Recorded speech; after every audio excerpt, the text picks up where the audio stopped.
Welcome to the Become the Best You podcast, where we discuss everything personal development and listen to real life relatable stories from individuals that are on a mission to become their best self. What does becoming the best you mean to you, Jamie? Showing up every day, and every day that can be different depending on my needs. So for me, that could be looking after my kids, making sure that I'm present, making sure they've got me like engaged in building Lego or whatever it is we're doing that day, going swimming. Become the best me is also making sure that I reach my absolute, not limit, but I reach the potential of what I can do within my business, within my group. And now that isn't financial. You know, now it's about leading people, contribution, and how I can keep going to that whatever limit that is. Hopefully there's none. Powerful. When did that journey start for you, becoming your best self? I think I was always very competitive from a young age, as I'm sure most people on this podcast are. But the nature of that competition was unhealthy. And I don't regret my years of wanting to beat everyone at everything, because there's a time and a place for it. But I'd say around probably 2020, COVID hit, podcasts I was able to absorb and learn from. And it was at that point I sort of started to realise probably the development that I needed to go on, the dark path I was going down, the self-destruction I was in, and trying to untangle that, realising I'm not as successful as I think I am, because I'm going out most weekends, getting absolutely hammered, making a fool of myself, trying to pick the pieces up on a Monday. I was fat, I was overweight. Like, looking back, it was quite funny that like my perception of me was success, but it just wasn't. Yeah, I love that, mate. Cause usually when you've got a top tier ego, it's when you're not in the best shape. Yeah, you're drinking too much, doing drugs. That was like my ego. Like my ego from in my 20s to now, I had such a big ego in my 20s, but it's like when I was like at my most reckless, like I had nothing to have a big ego about. You know what I mean? Taking it back to what you've just said there, yeah. Like when you grew up, you was competitive, right? Dive in a little bit of your backstory in terms of you growing up. Like you now, obviously, you've got your own what would you call it? Estate agent. Yeah, How many people you got? So we now employ around 130 people across the group. Mm-hmm. So that's estate agency, sales, lettings, mortgages. Mm-hmm. And then different departments as part of that, like our marketing department, ops department, after sales, across 8 locations. And that's grown. I launched that initially in 2014 as a sole trader, and then joined forces with my business partner in 2015. And since then, it's just been a crazy 10 years of personal development. And if you look at the stages of that business, I am a completely different person when I started, midway through to where we are today. And that's something that I'm actually now looking back, like, really proud of. I'm not proud of what we've built in terms of like the boards and the people. I'm proud of who I've had to become to be able to run that and manage that and deal with that group. For me, that's really powerful.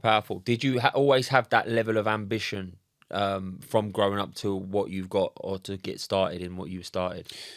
Yeah, funny one. So when I grew up with my mum. I lived with her for 10 years, and my dad and mum and dad didn't live together. And then when I was about 10 years old, my mum had a real serious breakdown. She had bipolar and schizophrenia, and to the point where she ran away. I then didn't see my mum from the age of 10 to 18. And then I overnight just lived with my dad, which was a really weird setup, because I've gone from living with my Portuguese mum, who's 4'11", very emotional, very erratic and passionate, to like hardlined Sir Alex Ferguson dad, right? And we did like monthly appraisals in the household. What's that like? Like a monthly sit down of like how the month's gone, like the chores you've done. Yeah. So it went from like no structure, chaos, like you imagine a little Portuguese woman just kicking off all the time over nothing, to like a really structured, really militant father. So it was a really weird time for me, and I didn't see my mum for about 8 years. So it was like, this is your life for 10 years, and then we're going to rip that from you, and now this is your life for the next, let's say, 8 years. And I found that really difficult to sort of understand my place. And what it meant for me was when I'm able to and I'm independent, I am going to be independent. I'm going to earn enough money to make sure that I provide the roof over my head. I provide my own security, my own independence. No one's going to be able to take that away from me. So that burning competition in the background was getting more and more like emotionally bottled up. By the time I was able to earn money, nobody and nothing was getting in my way. I was going to earn money to make sure that I could buy my house. No one could take it away from me. No one could dictate where I'm going to live or how I'm going to live. And then that became a snowball effect of now I know how to do it. I'm going to ramp that up. See, obviously, it sounds like a challenging and difficult time that you went through when you was younger, and then obviously even having that them monthly appraisals and things like that. Do you think all of that, them times, and as hard as that was, contributed to everything that you've done today? Oh, for sure. Yeah. Oh, for sure. And I don't regret anything. I don't resent anything anymore. But I did for many, many years. Many years I had resentment and frustration and anger and why me? Why can't I just have a normal mum and dad? And why can't I have a normal set of circumstances? And I think even going through from the age of like 18 to about 25, my answer was always get leathered at the weekend after football, play on a Saturday, kick lumps out of people, because that's how it was, get hammered after, and then be in a pickle all weekend, and Monday just about try and do some business to create my independence, right? Back to what you were saying though, that fuel that you had, was that what drove you from the beginning? Like what you said, I was resenting, what sort of like, why has everyone got this? I haven't got this. Did you think that was your fuel to begin with, to get you the catalyst to push you to want to succeed, use to succeed? Like, is that the thing that drove you to, I must make all of this work? Yeah, it was always looking back, and the older I've got, the more podcasts I've done, the answers probably changed and adapted because my perception of the period has changed. For sure. And now I've got 2 children, I can see another perspective. Yes. And maybe in 10 years, maybe that'll improve again.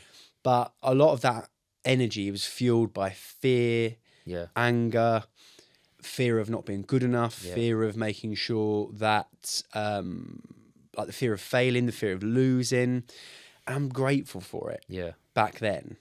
It doesn't fuel me now. No, for sure. That's what I was going to say. But over time, when do you feel like that fuel started to drop down? Because that same thing for me, when I first changed my life, and we kind of talked about earlier, the big thing for me was the why was just, I was just in pain, so much pain, hated who I was, wanted to change.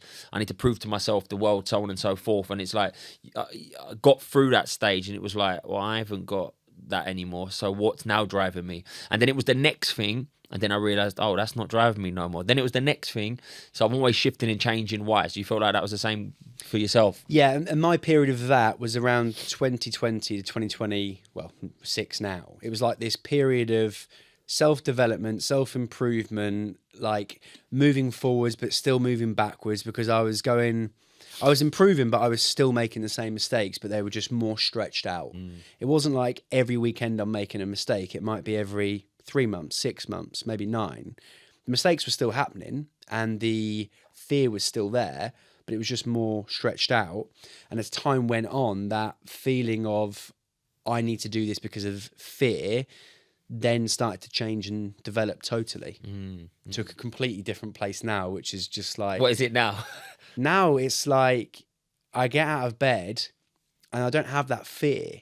I have the excitement and I have the buzz, and I'm like, oh, I get to chase this today. Yeah. And when I was going through the like, call it personal development, I had a fear of losing the fear. I had a fear that, hang on a minute, if I do fix this resentment that I have, I'm going to lose all my hunger. I'm going to lose my edge, my bite, my hyper-competitive nature. And what's going to happen then, right? And then you lose that and something else. You're chasing something that has meaning. Yes. And the feeling's different. That was me last year. Last year it was after I'd done that 100 mile, and I've said this a few times, but that was all about proving significance, so on and so forth, being hard on yourself. And then when I tried to get into the next thing, that I come with that same energy, and it was like, I just didn't have it. But I didn't know what my identity would have been like without the fear, being hard on yourself, all of them, that kind of thing. I was like, what's going to push me? And it's exactly what you're saying, coming from a different place, better, more meaning, which like kind of the pain or pleasure, coming from the more pleasure. And they call it push or pull motivation. But I think, and I've really recently tried to understand this by myself, and you're on your long runs or you're sitting by yourself somewhere and your brain's wandering. And I think, do I think that I would have got to the place I am now, not just financially and like the business, but from a place of perspective where purpose gets me out of bed? Would that have happened at 18 to 20, call it 3? I don't know if it would. I think that pain got me into a good habit loop of knowing how to win, knowing how to chase, knowing how to succeed, knowing how to hit goals, right? And that habit loop stuck with me, but just the reason why I stuck on it has changed.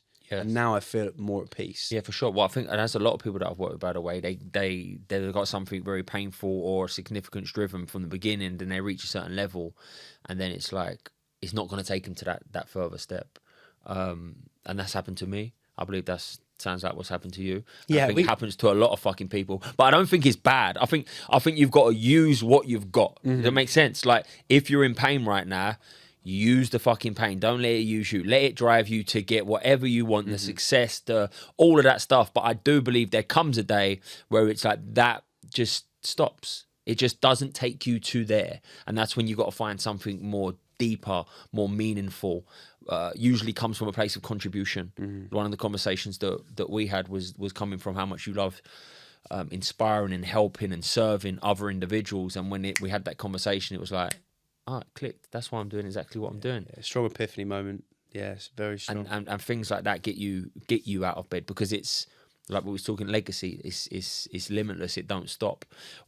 What got you into estate agent? I keep saying real estate because I'm thinking of people in Dubai. Estate agency, same thing. But I don't want to. But okay, real estate. But what actually got you in the doors? It's like, you come out of school and think that's what I want to do? Was it just like you fell in it? Mate, my dad drilled into me about hard work. Yeah, it was a very stoic, no nonsense household.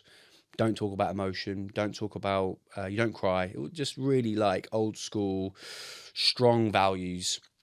And at 13, he's like, right, you got a job now. You need to clean cars at his business. So I was just cleaning cars. 5 inside, 5 outside, and he'd come and inspect the cars. And if the car wasn't clean enough for someone, I didn't get paid.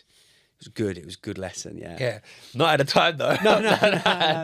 Not at a time. So I used to have to do the dishes every night, and he would inspect the dishes, right? And if there was one bit of dirt on a dish, every dish had to go back through the cleaning cycle by hand, right? So it was like, you're gonna understand standards. If I wanted to play football on a Sunday with my mates, I had to do 3 hours of garden work before the football. Because basically driving to football, driving back, and the football was roughly 3 hours. So I have to give 3 hours to the garden, and do chores before I then played football. Yeah. So I was always tired playing football because I've just done 3 hours in the garden, right?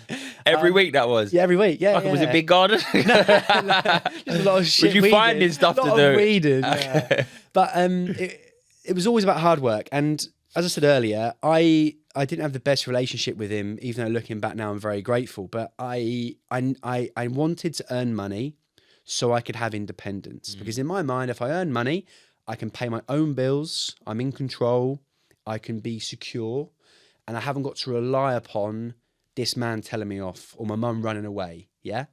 I haven't got to rely upon my siblings who are now older than me, who have flown the nest, who aren't now here for me. I need to be self-sufficient.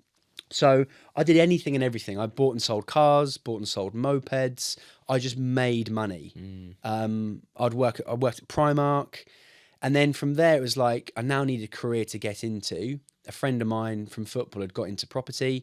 I was 18 or 17, 18, handed out a load of CVs, got a day trial, called 120 people on the day. The guy thought I was like amazing because I just got on the phones. And for me, it's like, well, of course I'm going to get on the phones. I want to earn money. Yeah, for sure. And then from there, built a career and, just stuck to one thing.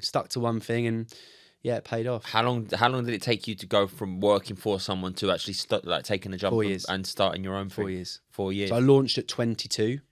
I'd been buying and selling houses personally prior to that. I got very lucky because when I bought my first house in 2010, the housing market and the economy had just crashed in 2008, 2009. No one wanted to buy a house. So I entered the estate agency world in 2010. Very lucky. Lucky because I've got to learn in the hardest possible market. So that's all I know. Lucky because houses aren't selling, so you have to find a way to sell stuff. So your habit early on is I have to make something happen. Yeah. And lucky because the prices were low. And when I turned 18, randomly, I got, I think it was 6 or 7 grand from a leg break from when I was 5 years old from a car accident. My mum sued my dad. Your mum sued your dad? My mum sued my dad. And you got the money? And 4 grand he lost at court against my mum. Okay. And it stayed in an account, like a privately held account. And when I turned 18, I found out about this account. Yeah. And luckily got about, I think it was 6.5, 7 grand at 18. Gotcha. So I got so lucky that I broke my leg. Mum sued my dad. And Were they on good terms? No, they weren't on good terms. No, okay. They weren't on good terms. Okay. And that coincided with me already having worked from the age of 13. Yeah.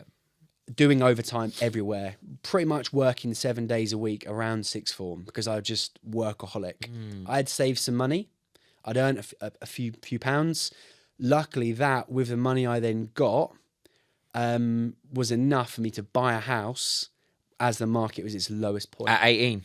Yeah, 18. At 18, yeah. And you started when by yourself? Was that like your first house into the game? Yeah. First house into the game. I moved in. I couldn't afford anything else. My boss at the time had helped me with my wages to get what I needed to get. Yeah. And I couldn't afford a bed. Couldn't afford I had a kettle and toaster. Did you move in the house? I moved in the house. Okay, so it was because I wanted to get away from my dad. Gotcha. So your independence was in that. Mate, it was in that house. I'm in this house. Yeah. I'm on a mattress on the floor. Yeah. I could not afford a bed frame. Yeah. Yeah. I couldn't afford like blinds, curtains, nothing. I'm in this house and I've got bed sheets stuck to the window. Yeah. Neighbours must have thought this. How did that feel for you though? Independent. Yeah, independent. That felt like even though you was on the mattress. I'm on a mattress. I don't care. I'm independent. But I'm selling houses. I'm letting houses, and I'm laying on a mattress back at home. Yeah. Right. Time went on. I earned some commission. I did the house up. I made, I think, 20 grand profit on it. The moment I made 20 grand profit on this house, I was like, wow. Yeah. Like a light bulb, paradigm shift. Like, I can just do this again and again. And then went on a consistent run of just keep buying and selling houses whilst I was working in property. Nice. And you said that you started at 22, right? Now, at that time, when you started at 22, did you have any employees or was it just you by yourself? So day one, it was pretty much just me and then a trainee early on because that's all I could afford. And I had no investor. I had no loans or anything. It was all my own money. I was all in. And it was like, this could fail. It might fail because my cash flow forecasting was very, very tight. I did it with a friend from football on a piece of A4 paper over a kebab. Seriously, he works in finance and he's like, yeah, I'll do it with you over a kebab. Pen, paper, just like, okay, it's going to be tight. Yeah. Let's see how we go. And then about sort of 7-8 months in, I was lonely. It was hard by myself. And my current business partner, he was due to launch his estate agency business as well. Yeah. He met me for a beer, asked for some advice on things to consider. And over a beer, we just said, mate, let's go just for do it. it together. What was you like outside of work? Why I'm asking this question, mate, because 22 years old for me. I can only think of who I was at 22 or even at 18. Fucking the fact that you was doing what you've done at 18 to 22, unbelievable. And when I think about even 22, starting your own business, like what I was doing, it just like, I just felt like I was so immature. I felt like I had no ambitions, no dreams, no hopes, nothing like that. What was you like? It sounds like you was quite mature, or was you mature? What was you like outside of work? I would say I was business and financially very mature. Yeah. Because my dad's, you got to think, my upbringing with my dad was all that. Oh, it sounds like that from that. It sounds like you you grew up at 13. If you think about love and relationships, I didn't learn that until probably mid to late 20s. Yeah, okay. Empathy. There were parts of my upbringing that were so drilled in that from a business and finance understanding, I was miles ahead in terms of my age. Yeah, but from an emotional understanding of other humans, I was probably crazily immature, right? Yeah. So the business was able to get going, but every relationship was bad. Nothing worked out. I was chaotic, drinking, drugs, lively weekends. Yeah. Did that ever affect work or not? Yeah. Yeah. Of course. Yeah. Yeah. I lost my license, drink driving. Well, you can't go and sell houses if you can't get in the car. For sure. That's not ideal. No, but because I always find it fascinating when people like succeed in business, but outside they're so chaotic. So you still had something inside of you that didn't let it must affect the business. But what I mean is like you still grew to the heights that you did whilst being chaotic outside.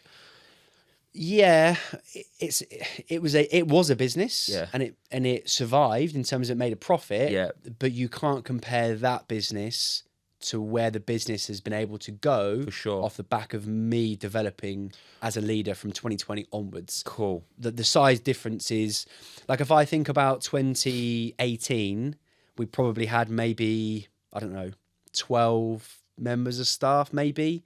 I mean, now, I don't know, 130-ish.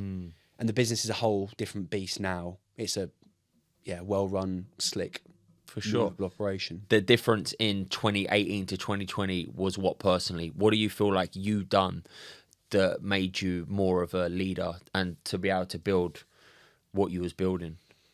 Yeah, I'd say the biggest changes came from 2020 as a transition to like 2025, and they went through the classic 3 steps forwards, 1 step backwards of getting my body in better shape, exercising in the morning. These are so basic things, right? Getting a consistent sleep pattern, but that probably didn't happen until around 2024, 2025. So we're on the back end of this curve, right? It hasn't been this way for many, many years. It's just been a slow improvement, step by step over time. Working on you, For sure. not the business. For sure. Yeah. I think a lot of people struggle with that, right? Like they actually don't put themselves, they put the business first. Or if they want to improve the business, they just focus on business stuff. But then they tend not to do that personal work. It's like the classic phrase of, like, if I said to you, Jack, what are the 5 things you love the most? My daughter. Yeah. My partner, my own growth, personal development, health, fitness. What else? My family. Yeah. Outside of that, And what connects all those 5 things? what connects them all? Yeah. Me being great. Yeah. So if you're not the best, Yeah. Oh yeah, you for can't sure. service those 5 things. 100%. And when I started to learn and understand that, okay, it all revolves around me and my habits and my actions and how I show up. And again, the penny started to drop and the momentum started to follow. A lot of people don't have that self-reflection though, right? I'm always put yourself at the top of the to-do list and everything else works out better. If my daughter wants a better dad, I need to be better. My partner wants to be better. If my clients want to better me, I need more energy. So it's all like and it sounds selfish, but I feel like you have to be. And if you work religiously on yourself every single day, everyone else is going to get the better version of you. Yeah, and over time, if you go back to the whole business, how did the business keep improving and growing? It's like once I started to remove alcohol and drugs and everything else from my lifestyle, more days turned up in my week. Yeah. It was like someone had just given me more days, right? Yeah. It was like, what is this Saturday, Sunday, Monday thing? Yeah. Like, I've got time. Yes. I've got energy. My output is more. My belief system is better. And I had to work on that whole, why was I angry? Why was I getting frustrated? And it's still stuff that, I hope I keep working on and keep developing. I don't think hope. I know you are, because I know you're in it, and I know when you're thriving, it's when you're working on you. What was the catalyst from making this? Well, I need to take myself seriously. Like, was there something happened, or it was just a gradual build up over time? Was it like you'd done something and you felt good and you was like, oh, do you know what? This makes sense. Yeah, I think there's been many of those moments, and it's, for me personally, and there's been many negative consequences of getting in fights, ending up in a bad situation, or really regretting something you've done the next day, 2, 3. Thinking about, like, my boys, got 2 sons, Maxwell and Dexter, 4 and 1. What kind of man do I want my kids to emulate? Who do I want them to see in the household? Who do I want them to learn off? And how am I going to mold them for many years, right? I think if my kids weren't there, I don't know if I'm as accountable as I probably should have been as early as I should have been. So I'm very grateful for my kids for holding me accountable without even knowing it. Yeah, for sure. How do you strike that balance running the business that you do, spending time with your partner, your kids, yourself? I feel like that's a big struggle for a lot of people. How I haven't got the time. I'm working all the time. I ain't got the time to go to the gym. I haven't got the time to do this. I ain't got the time to do that. How do you strike that balance with everything in your life? Very clear on my priorities. Absolutely clear that movement for me is imperative. Absolute non-negotiable. I don't want abs. I don't care. I'm not bothered. I don't train because I want the physical benefits. I train because mentally I want to be in a really strong place that I can handle the pressure of life, of my kids, of my expectations, of my the people that I serve. For me, the mental state that I'm in is the most important thing. And for me, I know that movement I need to do. So it's not even a debate. Yeah. So that goes in my diary first for the week. I know what days I'll train. I know what I'm doing on those days. I've got a backup plan if an injury kicks up, because I know an hour in the gym. I was going to say no more fucking injuries. Yeah, I know that an hour in the gym. Okay, I can think straight now. I can make the right decisions. And I'd say that if we look at it as a business, hiring the best people has for me been the best change for me, balancing running a business and the family and fitness and everything else around it, is having good people around me. The first thing is, I was like, what's like a few habits that you practice every day that puts you in a better mindset, better state? Sleep routine is an absolute core foundation. Have you got a cut-off time? Yeah, it's getting earlier and earlier. It's getting earlier and earlier. Yeah, okay. Yeah. It was 10 o'clock. I was going to ask though. It was 10. Right. So now it gets earlier and earlier, yeah? And now you know the importance and benefit of it. Did you have that to begin with when you started? Do you feel like if you had that, it would have been positive or a negative? Meaning at the start of the business, I'm sure maybe there was longer hours needed to go in, or you had to do more work by yourself. And do you feel like you'd have been able to have that sleep routine, or you had to work all the hours under the sun? If I could go back now and educate myself right on day one, go to sleep early and get good sleep. Oh, good. Non-negotiable. Good man. Love that. Because your output is better the next day. But we have this rhetoric around sleep is for the pussy, sleep is for the weak. Like, I'll sleep when I'm dead. Yes.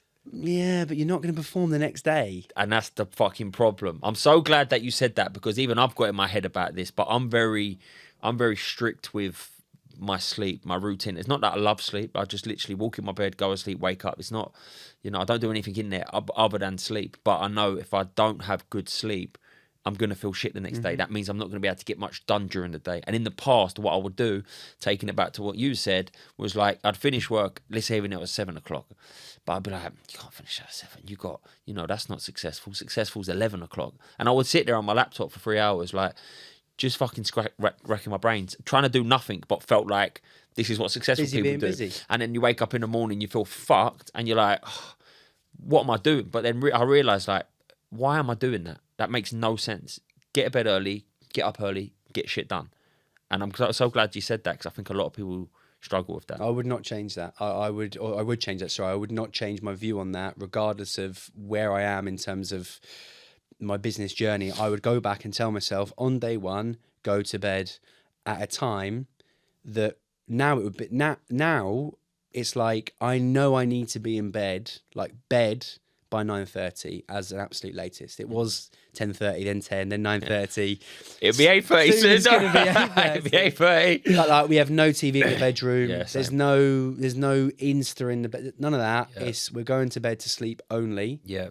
And obviously, the occasional, adult. Yeah. You go into details, mate. Yeah. But the bedroom is for sleeping and resting and to recharge. For sure. Them habits that we was about to talk about, sleep was one of them. So if you're talking back to your younger self, get that sleep in, or things that you're doing now, or things that you wish you proper hydration, Yeah. proper nutrition, removing alcohol or limiting it is absolutely key. We don't really eat any takeaways anymore. I've noticed a big difference. If I have a takeaway, I feel like absolute crap. Small things that are easily to observe. And then the stuff we've been doing a lot of recently has really massively helped of reading my purpose statement every day, reminding myself of those values, looking back at like why I'm doing what I'm doing morning and night. And that's fed into my subconscious, and now I can feel the difference even after 14 weeks. I think a key thing comes back to just energy. More energy you have, the better you are. Sleep better, eat better, don't drink that much, hydrate more, train more, mental, physical, energy's up, better days you have. Identifying what does drain your energy is something that I think if people realised and identified, they would remove. Meaning, if I sit on my phone for too long and watch the same crap that just sucks my energy out, I might not have drunk alcohol, I might not have taken class A's, I might not have gone to bed at 12, but I have just spent 3 hours absorbing absolute rubbish on my phone. All my energy's gone, right? It's a consumption, and it is an energy thief. Maybe I'm watching like a horror film before bed, 2 hours. I don't watch horror films. Why would you? Not before bed. No. I don't get it. I don't watch them anyway, bro. I never watch before I go to bed either. Like, I don't get it. Like, you're going to go to sleep, you're going to feel like crap. Yeah. So identifying what is going to fill me with energy, what is going to zap my energy, who in my life is going to fill me with energy, who in my life is going to zap me with energy. Now, I am there for a lot of people to help them, and that's fine, but there is only so much giving I can do to certain people over time, and you will have to eventually protect your energy and protect your time. Energy's a big fucking thing. For sure. Massive. And you've said that one of the reasons you're able to manage and balance everything is because you've hired a great team. How challenging and difficult has that been? Is there a time when you was going for your business where you were sort of gatekeeping, trying to do everything, and didn't want to give, didn't want to delegate, didn't want to give things out? Of course, it's that classic, I can do it better than them. It's they won't do it good enough. They'll cock it up. There'll be an error. I reckon most business owners have that same fear and that same belief system until they don't, until they see and hire good people who have the same values as them, who do things differently, but get a really good result. And again, that's another paradigm shift when you realize that you can hire other people to do an amazing job. Okay, I can now find lots more good people. And for us, I am less stressed now running a 130 person company, way less stressed than I've probably ever been, because I know I've just got amazing people I can rely and trust. And does that come down to you as a leader to make them decisions and make these individuals improve? For sure. Yeah. Yeah. What are some key things that you believe helps you become a better leader? High standards, living by those standards, committing to others for them to commit to you, total clarity on where we're going as a business, what we want to do, why we want to do it, what everyone's roles are within that, what my role is within that, and making sure that we all stay on that clear, planned journey of what we need to do. Makes a big difference. Yeah, for sure. Taking it back to when you grew the business, right? Now you're 120 people? 130-ish, yeah. Every single transition and stage, has it been like a natural process of growing, or has it been big, bold, risky moves where you've jumped and jumped and jumped and jumped? Because some people can stay stuck or some people can stay here, and they might want to stay here. Some people might want to take it there, but they don't because there's elements of fear. Has that ever crossed your mind at any stage or transition? Yes, certainly. There's always been fear. It's just how you manage those fears and whether they are a justifiable fear at the time or not. Some fears are needed. Oh, shit, I'm scared to go and expand because if we overexpand, we haven't got the money, we could go... But okay, well, part of that is a justifiable fear. Your survival instincts are trying to make sure that you're not going to be at danger, right? Yeah. But you have to objectively get a hold of that and say, okay, well, is this actually a rational fear or not? And I would say only up until probably a couple of years ago did I stop waking up thinking I'm about to go bust today. Did that drive you though? Or not? It drove me, but to the unhealthy obsession where I've looked at our bank account as a business, we've had 7 figures in the bank, and I woke up with a fear that we're going to go bust that day. Work that out. That's so unhealthy For sure. as a place to be. But the more I came away from alcohol, the more I came away from bad habits, that fear started to go, and now it's not even. And do you think that fear comes from I'm going to lose my independence? Because you got it so much. Yeah, coming back to the root cause of I'm going to go back. I'm going to lose my independence.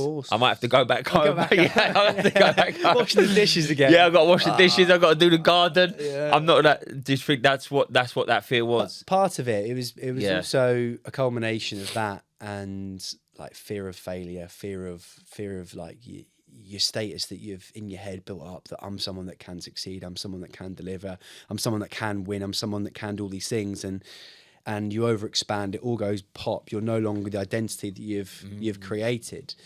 And only recently am I now at a place where like I never thought I'd be, but I just don't fear that anymore. I don't think it's because I'm so naive to think it's impossible to happen.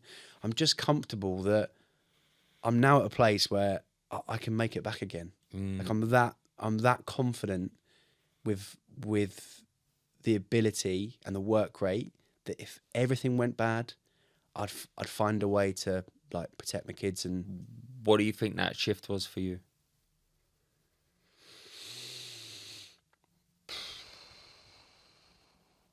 I don't know. I think I'd need to sit on that for a bit longer. I don't know. It's powerful though, because you've felt like you've had something drive you for so long in that element, and now you've broke away from it. It's like, was everything linked to external for you? What I mean by that was everything, your identity wrapped around the success, the achievement, everything that you've done. And if that's gone, then who am I? Yeah, probably. There's probably a part of that. I just think like the work we did about detaching from outcomes was good. Detaching from an outcome. I will be good enough if that thing happens. I will be good enough if this metric is hit. The metric gets hit, you don't feel good enough anyway, and you just set a new metric, right? And you're on your own hamster wheel. Yeah, just like pulling these accolades constantly, like your own mini gold medals. And I think that constant chase needs managing in the right way. And it's hard because it works, but because you get the next thing. Yeah. You get what you want, right? You're so determined to get the next thing. You get the next thing. So it works, but what does it bring? Emptiness, do you think? Lack of fulfillment. Sure. That's it. So the achievement, but the fulfillment's missing. Yeah. But it's hard because it is a driver to get all what you want, but then there's no fulfillment or joy attached to it. You've had the coffee, but you haven't had the caffeine kick. Yeah, yes, that's a great analogy. You're drunk it. That's why I'm not drunk. That's why I don't drink decaf, because you're not getting the kick or the fuel out of it. Yeah. Oh mate, that makes complete sense, and I think that's a hard thing to grasp, because that does drive you to a certain extent, and you can keep going with it. And I think people just always go and go and go and go and go and go and go, or they tie themselves to everything that they've got. To do what you've done there is very powerful. To tie your identity to the man that you are, how you show up. But I look back at some of the key catalysts for change. Some of it was negative consequence, getting myself in very bad situations where I was ashamed, I felt incredibly low, I was depressed, and I couldn't find a way out. Some of those things were the consequences that made me need to seek better internal work to make these changes, right?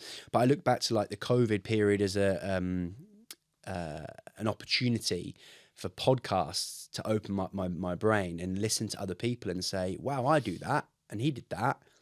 He did some work and it's helped him. Maybe I should. And if that wouldn't have happened in my life in 2020, would I have made these changes? I don't know. Would I still be down this reckoning path? Would I be in prison? Would I be arrested? Would I be dead? Like, I genuinely, I honestly don't know. So was there a realization where you got everything that you wanted, but there was no meaning or fulfillment or anything attached to it? Yeah, I've had a couple of those moments. I remember like paying my mortgage off in my 20s. I think I was like 28, 29. And I thought that would be the moment that I had.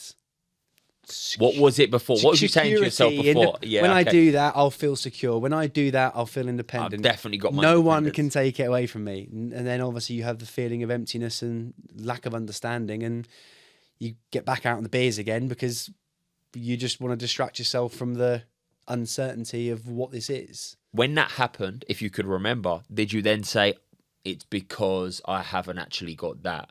Or that, and then did you get back on the hamster wheel and go again? Of course it is. Yeah. Do you think that's because you see someone else with something, or like, because our brain's very good at just like making up things or justifying things, you know? Like, did you think, right, that I know when I'm there, because I've heard it so many times. Someone says to me, Jack, I know my life will be really good when I've got this much in the bank because I can do this. And I'm like, mate, that will move. It will always fucking move. So you got there. And then what was the realization? It just wasn't big enough. It wasn't enough. I'm not that secure. I need to be even more secure. I need another one. I'm trying to take myself back to it. It's hard because I'm no longer in that headspace. For sure. Hard. I'm trying to open some skeleton doors to try and don't go too deep. Feel those feelings again. But I think it was just a sense of not good enough. Need to do more. And like I've got someone right now that works within my team, and I won't say their name because it's personal to them, but they're a high achiever within our business. Really like high caliber person, good person at heart, but they never feel good enough, even if they've broke records. And some work I'm doing with them at the moment within our group is just I'm forcing them to sit within their wins each day. So basic. And they're finding it really difficult to find wins from their day. Yeah. And each step is getting a little bit easier for them. And I saw them last night and they're like, oh, I'm just coming to terms with this, to like start accepting my wins each day. What would the wins be? In terms of what are the wins? Or yeah, in terms of what would when you say wins, because what would that mean for them in terms of their wins each day? What would a win each day be for you? For me personally? Yeah. My wins now? Yes. My wins would be like, showed up for my boy Maxwell because it's a Sunday and therefore on Sundays we build Lego. Nice. Right? That could be a win. Yes. But another win could be I stuck to my 12K run plan today. I did the thing I said I was going to do. Or it might be a financial win. We did a big deal today. Yeah. It's good. But it used to have been tied always to financial, to achievement based off the back of maybe bought this, did that. I asked that because what I was saying, was it always a win is just a massive thing? Nothing other than the massive thing is a win. Yeah, nothing. And is that what he's going through? It's like but now is he realising a win could be something small? Yeah. She is, yeah. Oh, okay. Yeah, that's right. No names. Yeah. This person finds it difficult because, like we all do, they're giving a win, but the win. I know what they're saying to themselves in their head is, well, of course, that's just a basic. That's just what I do. Yes, but the better you get, the higher your standards get. Yeah. Of course, it's what you do. Yeah. But it's the recognition every single day that builds the confidence. It's not even just the confidence, though. I think it's just the relationship with yourself. Yes, and it takes the pressure off. That I'm good enough if I do these crazy big achievements. Well, actually, I got some, even if they're small wins, I got some good wins today. Take the wins, go to bed, get some good sleep. Yes. Yeah. I wake up, I feel better. Well, it's focusing on growth and not achievement, because the achievement, the the more you succeed, the achievement becomes bigger. So that comes. What's the saying? I'm gonna murder it. I don't know what it is. The achievement don't come that often, right? But when you focus on your growth, that could be every single day. Yeah. Growth for me today, my win is that run. I should have done a 32-kilometer. It's not a fucking marathon. It's not an ultra marathon, and it also should have been a better pace. But the win was the fact that, number one, I'd done it. Number two, I didn't feel like doing it, and I give my best. That is like, well done. That's character building. I think if you can focus on that character building every day and writing down your wins, you just feel internally more fulfilled. Yeah, but as we spoke earlier after the run and plunge, for you at some point, maybe a year or two or three ago, you probably would have beat yourself up and wanted to do a marathon. Oh, mate, 100%. Today would have been a failure. I'm not gonna lie. If I started to do it and I didn't hit pace, even if I finished it, I would have said, you're an idiot. You fucked it. Everything was like that for me, though. There was no. I was too obsessed with everything. I'll tell you who helped me realize this. It was I was doing Muay Thai for a good few years. Arjun Vinny. I said to him, I'm just not achieving much at the moment. Everything was achievement. You're not doing. Can you run me through your day? And I'm like, yeah. Up at 4:30, 3-minute cold shower, go to the gym, do my gym, come back, do this. By the end of the day, he's like, and you're not winning. It's like, what you've just told me is like, 90% fucking excellent. It's like, if you start focusing on that, your life's going to be a lot better. And I didn't realize it. And it kind of opened my eyes to that. Hold on a minute. Let's start focusing on everything that you're doing every single day, rather than the big goal or achievement. Because otherwise, like, I've done marathons where I've hit a PB. I've done marathons where I've not hit a PB, but it felt like I hit a PB because I give it everything. That's a win. Yeah. Sure. Well, taking it back to that fulfillment piece, what brings fulfillment for you now? Multitude of things, but serving others around me that I want to serve, and that's helping people become for themselves better, sharper, even within my own group, live a better lifestyle, hit their goals, try and explain to them and show them for what reasons they want to hit those goals, and like be a good person for my kids and for people around me. Really important. Nice. That's a role I now have. That is now a identity that I'm really comfortable with. Not Jamie who needs to open businesses to make money. That is so like satisfied. That doesn't come into my brain anymore. How can I show up today? What does showing up look like today?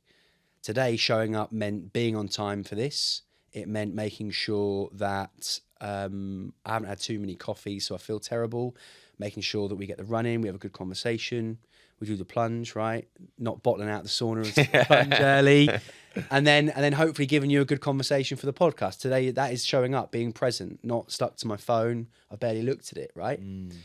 Tomorrow, showing up is going to mean a run in the morning, and then it's going to mean Mother's Day, and it's going to mean being around my family, not worrying about what I need to do on the Monday. Tomorrow night, showing up will be planning my week, and then showing up Monday will look very, very different to showing up Saturday. But it's clearly identifying every single day, what does showing up look like today?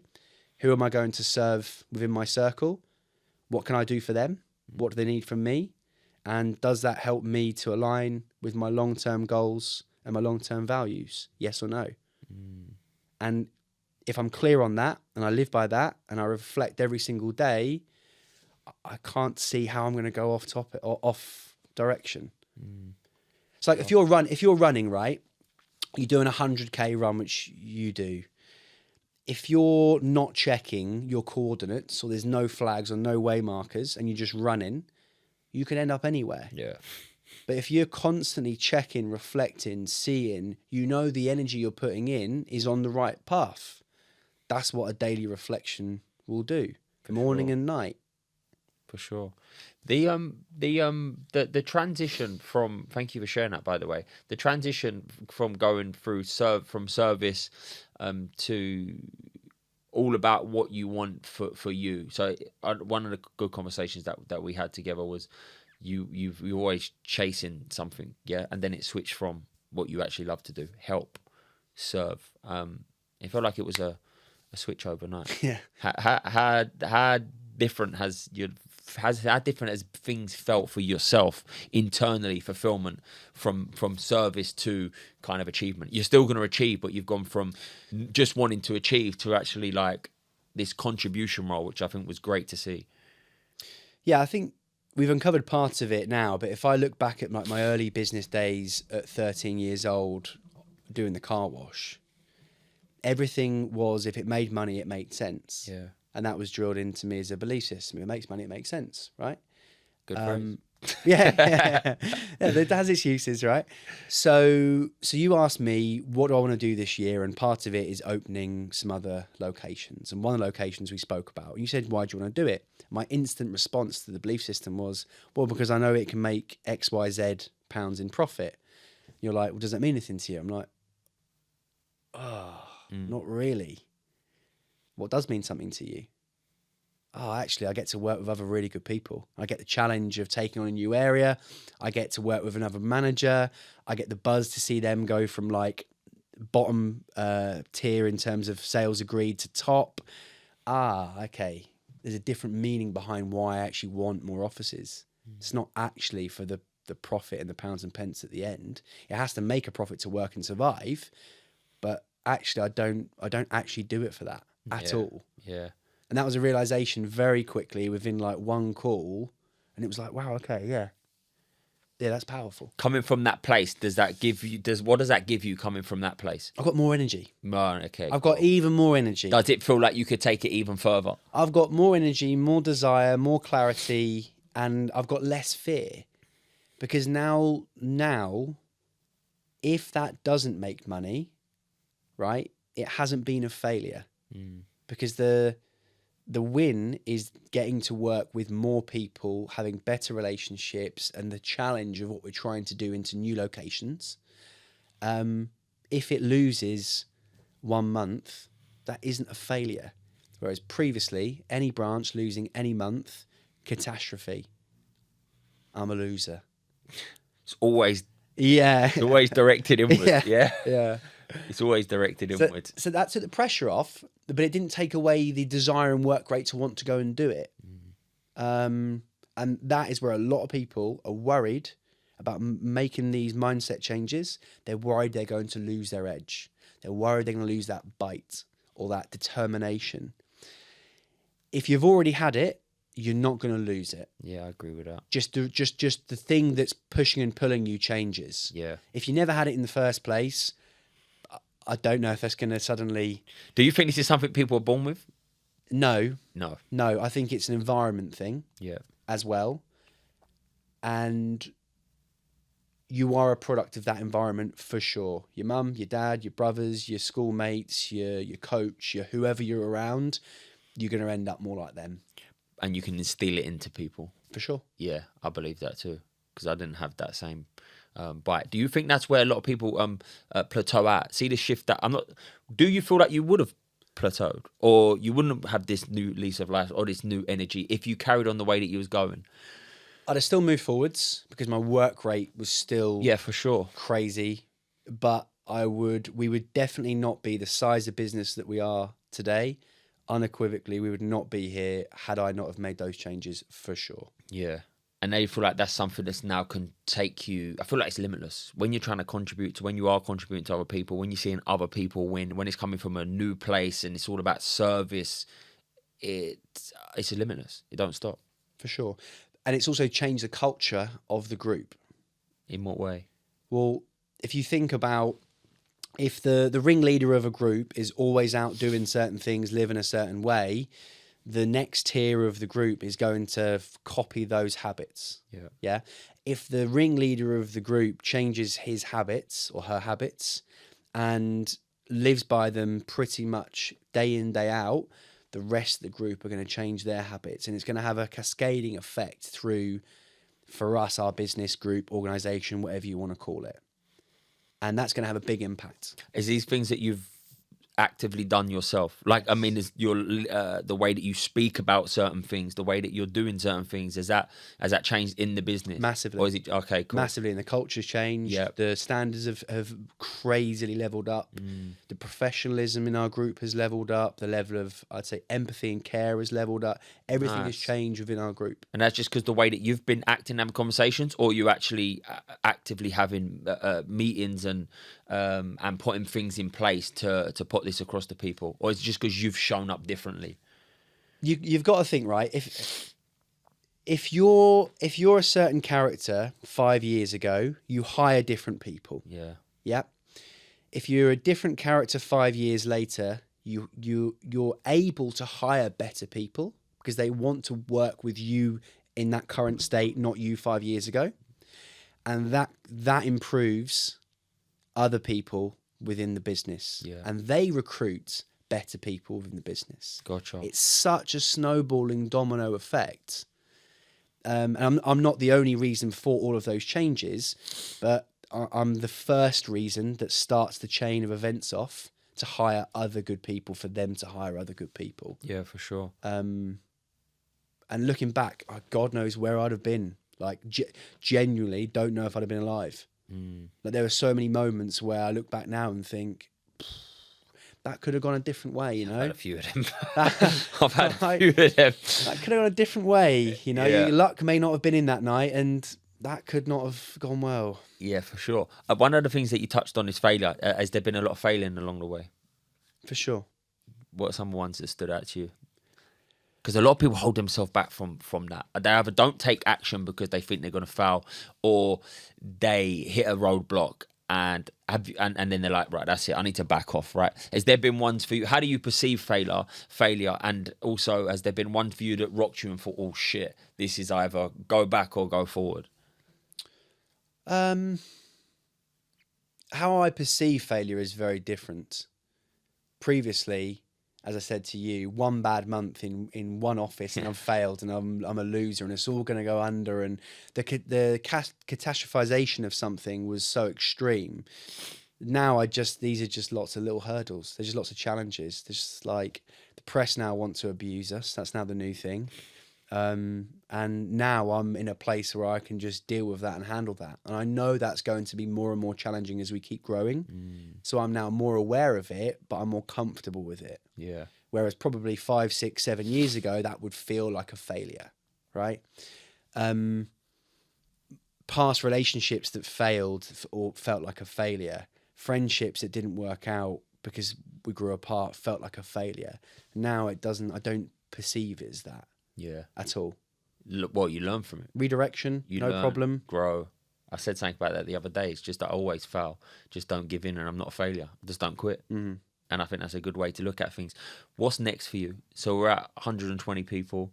How many offices you got? So we've got 8 locations, 8 branches. And I see something on your Instagram or LinkedIn, 5 billion in sales. Is that what you're that's outdated now. But is it even bigger? Yeah. Okay.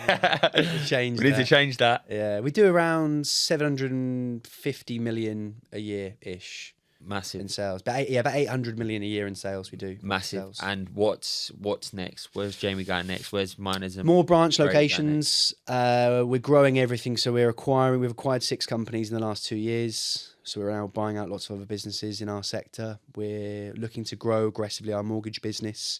We bought the HQ, which obviously you've seen, which is 4,800 square foot detached building in Norwich, which is awesome. Nice. It's got my big olive tree in, which I always want, which is cool. So we're recruiting heavily.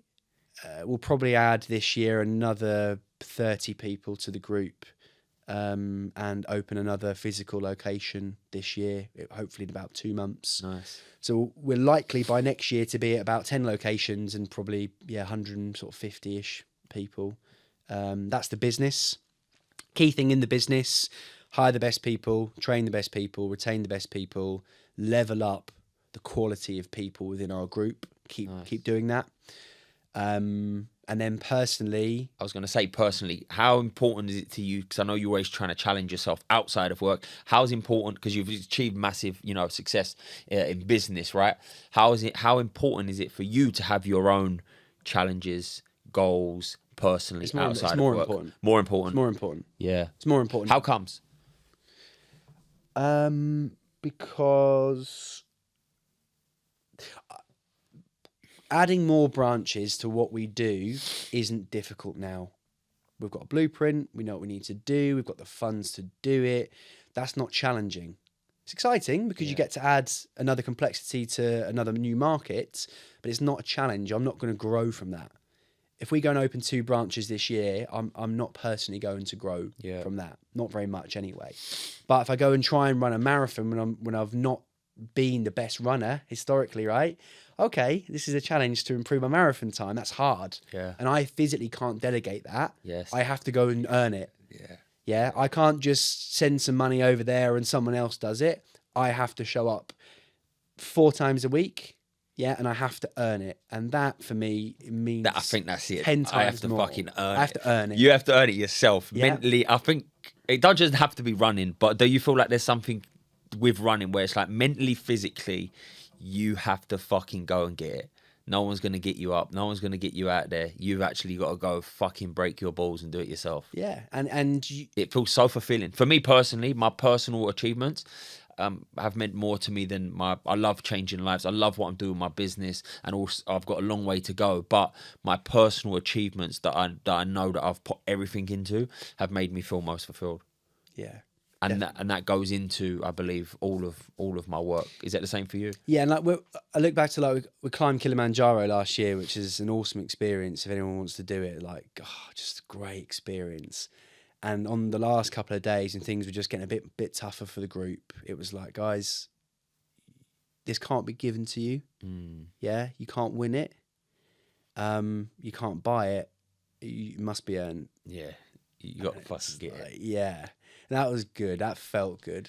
Because there is nothing that I love it. I love all of them types of things. I think any physical challenge that you put yourself through makes you feel good. Physical, even study. When I'm studying, I do a good course or I do anything like that. I think just the hours that you put in getting your pass or whatever is it, you know that you're doing it.